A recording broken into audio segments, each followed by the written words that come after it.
Hello everyone, welcome to this session, and today we'll talk about the pitch dimension, or you can say we'll discuss on the pitch in a diagram.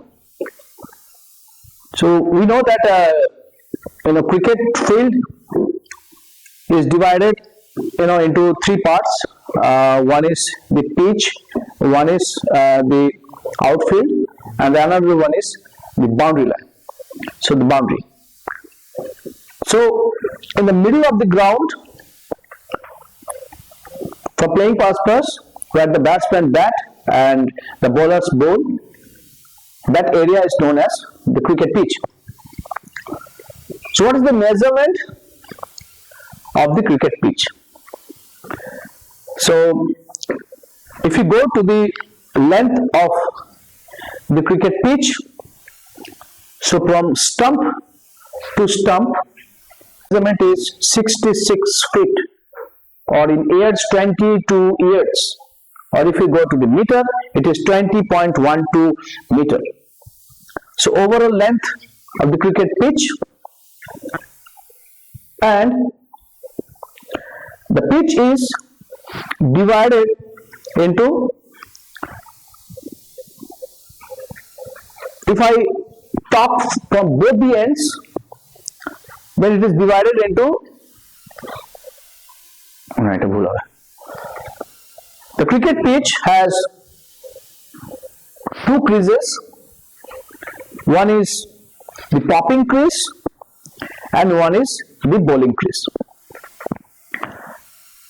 তো আমরা দেখে থাকি যে cricket পিচে যখন ব্যাটাররা bat করে, যে stump লাইনে দাঁড়িয়ে, যে দাগটির উপরে দাঁড়িয়ে ক্রিকেট ব্যাটার ব্যাট করে, সেই দাগটিকে বলা হয় পপিং ক্রিজ, এবং স্টাম্পের সঙ্গে যে লাইনটি থাকে সেটিকে বলা হয় বোলিং ক্রিজ। নাও পপিং ক্রিজ থেকে বোলিং ক্রিজের দূরত্ব হচ্ছে 4 ফিট, এবং বোলিং ক্রিজ থেকে আরো পিছনের দিকে 4 ফিট এক্সটেন্ডেড করে দেওয়া থাকে। তো পপিং ক্রিজ থেকে এক্সটেন্ডেড যে লাইনটা টেনে দেওয়া হচ্ছে আফটার বোলিং ক্রিজ 4 ফিটের, সেটিকে বলা হয় রিটার্ন ক্রিজ। এটি 8 ফুট মেজারমেন্ট হয় ফ্রম পপিং ক্রিজ। আমরা যদি পিচের উইথ দেখি চওড়া, তাহলে 10 ফিটের পিচ বানানো হয়। 10 ফিট থেকে 8 ফুট 8 ইঞ্চির প্লেইং এরিয়া মেজারমেন্ট করে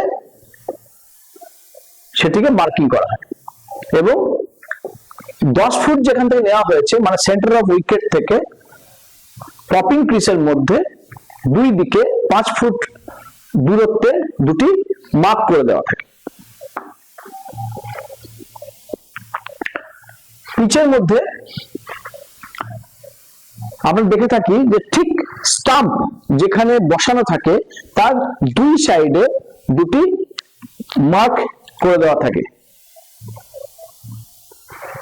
তো ওই মার্কটি কোথায় থাকে? বোলিং ক্রিজে মার্ক করে দেওয়া থাকে, দুটি পেইন্ট করে দেওয়া থাকে। সেই দুটি ডিস্টেন্স হলো 2 ফিট। তো সেন্টার অফ দি উইকেট, যদি আমরা বলি বোলিং ক্রিজের মিডল থেকে 1 ফিট রাইট সাইডে এবং 1 ফিট লেফট সাইডে মেজার করে দুটি দাগ দেওয়া হয়। সেই দাগটিকে বলা হয় ডেঞ্জার এরিয়া মার্ক। এবং বোলিং ক্রিজ থেকে পপিং ক্রিজের দূরত্ব 4 ফিট। পপিং ক্রিজ থেকে আরো 5 ফুট দূরত্ব পর্যন্ত একটি করে মার্ক করে দেওয়া থাকে পিচের মধ্যে, দুই এন্ডি করে দেওয়া থাকে।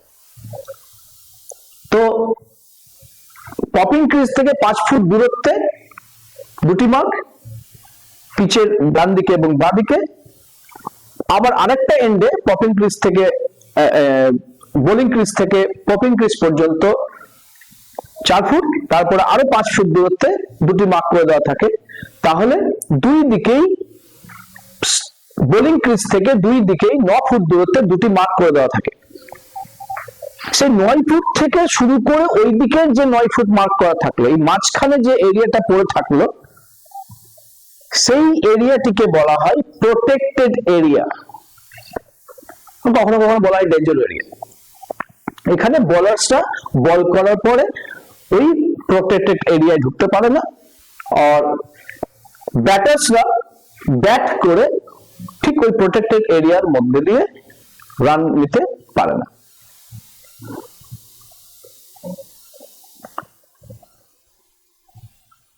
এই ক্রিকেট পিচের যদি আমরা লিমিটেড ওভার ফরম্যাটে যাই, তাহলে রিটার্ন ক্রিজ থেকে দুই দিকে 17 ইঞ্চি মেজারমেন্ট করে দুটি লম্বা দাগ দিয়ে দেওয়া থাকে। পপিং ক্রিজ এবং বোলিং ক্রিজের লাইনটিকে জুড়ে দেওয়া হয়, যুক্ত করে দেওয়া হয়। এই লাইনটিকে বলা হয় white mark. This is for limited over cricket.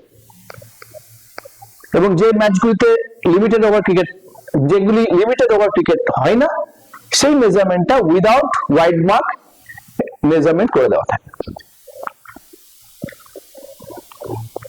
Popping ক্রিজটি centre of wicket থেকে দুই দিকে 6 ফিট করে টোটাল 12 ফিটের মেজারমেন্ট করা থাকে।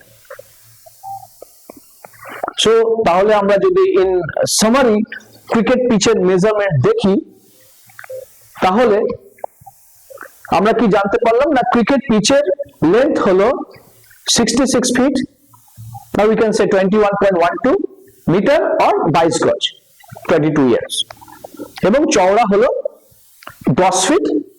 10 ফিট থেকে 8 ফুট 8 ইঞ্চির মধ্যে প্লেইং এরিয়া মেজার করে দেওয়া থাকে। সেই মেজারমেন্টের মধ্যে যেখানে মেজারমেন্টের 0 থেকে শুরু করে 20.12 মিটার শেষ হচ্ছে, মানে 66 ফুট যেখানে শেষ হচ্ছে, সেখানে দুটি মার্ক করে দেওয়া থাকে 8 ফুট 8 ইঞ্চিতে। বোলিং ক্রিজ মার্ক করা হয় দুটো, তার থেকে 4 ফুট এগিয়ে নিয়ে আসার পরে সেখানে পপিং ক্রিজ মেজারমেন্ট করে দেওয়া থাকে। পপিং ক্রিজটি মেজারমেন্ট হলো total 12 feet, centre of wicket থেকে 6 ফিট ডান দিকে, 6 ফিট বাঁ দিকে। বোলিং ক্রিজের সেন্টার অফ উইকেট থেকে দুই দিকে 1 ফুট 1 ফুট করে দুটি মার্ক করে দেওয়া থাকে, যেটাকে বলা হয় ডেঞ্জার এরিয়া মার্ক।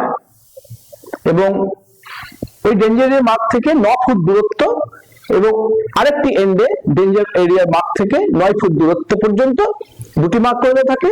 সেই 9 ফুট থেকে 9 ফুটের মাঝখানে যে গ্যাপ থাকলো সেটিকে বলা হয় প্রোটেক্টেড এরিয়া।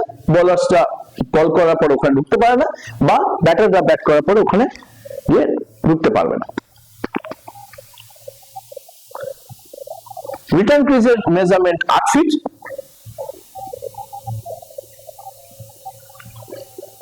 তো টোটাল আমরা মেজারমেন্ট পেলাম, আর পপিং ক্রিজ থেকে বোলিং ক্রিজের মেজারমেন্ট হচ্ছে 4 ফিট। এই যে টোটাল আমরা মেজারমেন্ট পেলাম, এই মেজারমেন্টকে বেস করে ক্রিকেটের পিচের মেজারমেন্ট করে দেওয়া হয় যে কোনো ফিল্ডে। আমরা জানি যে ক্রিকেটের বাউন্ডারি কোনো ফিক্সড বাউন্ডারি বলে দেওয়া নেই, সেক্ষেত্রে কিন্তু পিচের কিন্তু ফিক্সড বাউন্ডারি, পিচের কিন্তু ঠিক মেজারমেন্ট বলে দেওয়া আছে। সো ক্রিকেট পিচের মেজারমেন্ট একই থাকবে। যদি আমরা সার্কেল করি, তো সার্কেলের মেজারমেন্টটা 30 ইয়ার্ড সার্কেলই থাকবে, বাউন্ডারি যাই হবে হোক, বাট 30 ইয়ার্ড সার্কেল এবং পিচের ডাইমেনশন যেটা, সেটা কিন্তু এক থাকবে। সো ক্রিকেটের পিচ সম্পর্কে আমরা জানলাম, এটার মেজারমেন্ট সম্পর্কে আমরা জানলাম, এর বিভিন্ন পার্টস গুলোর সম্বন্ধে জানলাম, এবং মার্কিং গুলোর সম্বন্ধে আমরা জানলাম। এই ক্রিকেটের পিচ আমরা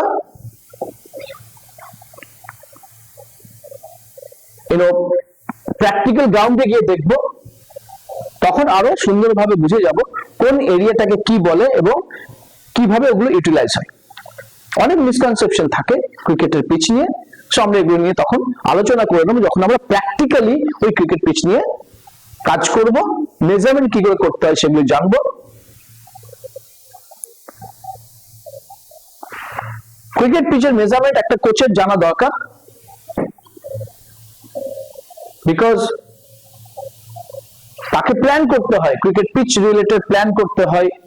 মাঠে যখন খেলা হবে, ব্যাটাররা রান নেবে, সো কতটা পরিমাণ তাদের দৌড়াতে হচ্ছে, রানিং বিটুইন দা উইকেট তাকে কতটা দৌড়াতে হবে, এই টোটাল ম্যাটারটাকে নিয়ে কিন্তু তাকে সাজাতে হয়। বোলার্সরা বল করবে 22 ইয়ার্ডস, আমার পিচের মেজারমেন্ট, আমার গুডল্যান্ড স্পট, আমার বিভিন্ন পার্টস গুলো, কোথায় পা পড়লে নো বল, বলার কোথায় ঢুকতে পারবে না, এই ম্যাটার গুলো যদি কোচের জানা থাকে, ক্রিকেট পিচ সম্পর্কে ধারণা থাকে, দেন সে একটি প্র্যাকটিক্যাল অভিজ্ঞতা প্লেয়ারদের দিতে পারবে before a match. However, we have discussed about the pitch dimension.